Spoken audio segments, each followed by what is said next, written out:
नमस्ते बच्चों। आज हम 7वीं कक्षा के द्वितीय भाषा हिंदी में अंतर्गत जल ही जीवन है पाठ के बारे में देखेंगे। जल ही जीवन है, वाटर इज लाइफ।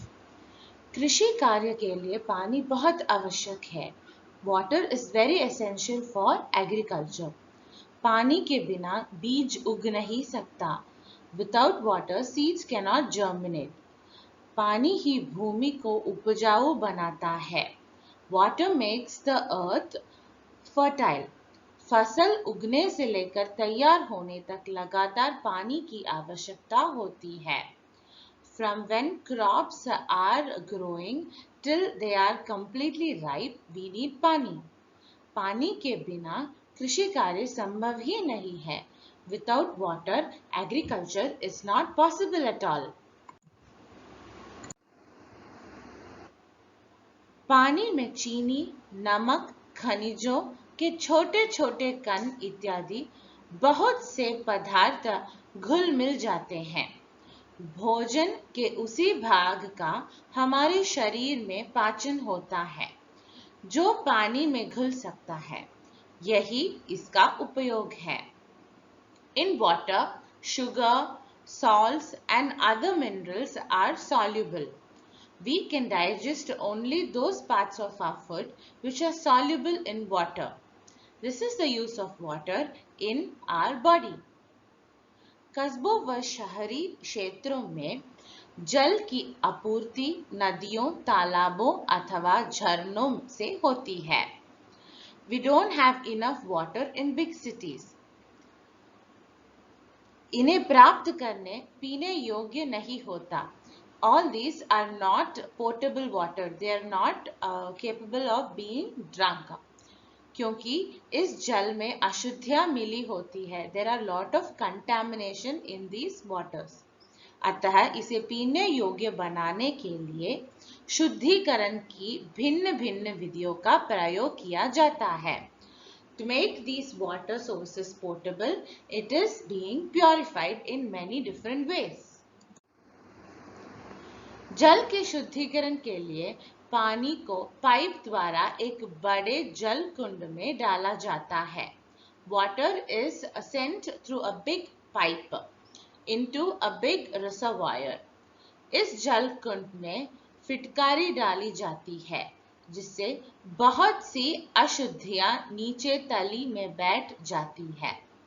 इस जल कुंड से पानी पाइप द्वारा दूसरे जल कुंड में ले जाया जाता है जिसमें बारीक की एक तह बिछी होती है। It is filtered. रेत की तह द्वारा बारीक अशुद्धियां रोक ली जाती है। पानी के जीवाणुओं को नष्ट करने के लिए इनमें से कोई एक विधि प्रयोग में लाई जाती है।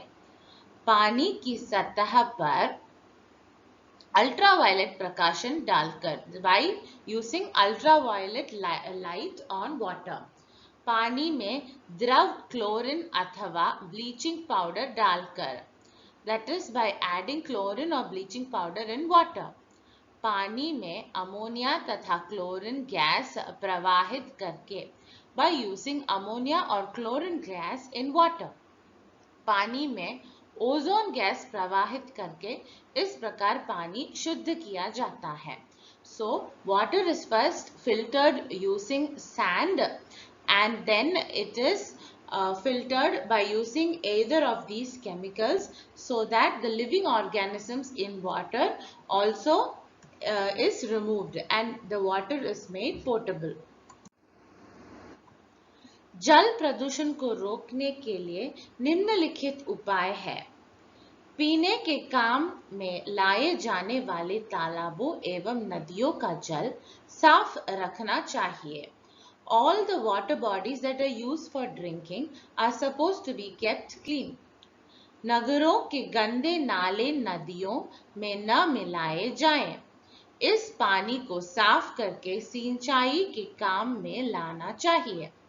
We should not add the wastewater into rivers and instead we should purify it and use it for irrigation. कल कारखानों के कचरे को नदियों में न डालकर किसी अन्य स्थान पर एकत्र करना चाहिए. We should collect or assimilate all the waste from industries and not put it inside any river. शवों को जलाने के लिए विद्युत शवदाह गृह का प्रयोग करना चाहिए. We should use electric cremation. दूषित वातावरण के कारण उत्पन्न जल प्रदूषण को रोकने के लिए जरूरी है कि वातावरण को दूषित होने से रोका जाए. Even air pollution can cause water pollution. पीने के उपयोग में लाए जाने वाले तालाबों एवं नदियों का जल साफ रखा जाए. नगरों के गंदे नाले नदी में न मिलाए जाए. गंदे पानी को बस्ती से दूर किसी जगह इकट्ठा करके उसमें एकत्र गंदगी से खाद बनाई जाए. That is, we should make manure out of the waste we all produce. तथा साफ पानी को सिंचाई के काम में लाया जाए. We should use the clean water for irrigation. दूषित वातावरण के कारण उत्पन्न जल प्रदूषण को रोकने के लिए आवश्यक है कि वातावरण को दूषित होने से रोका जाए. We can prevent air pollution so that because of that we don't get water pollution. कल कारखानों की चिमनियों में फिल्टर का उपयोग किया जाए. We should use filtration in all the factories. उम्मीद है कि आप सबको यह पाठ समझ में आया होगा. धन्यवाद.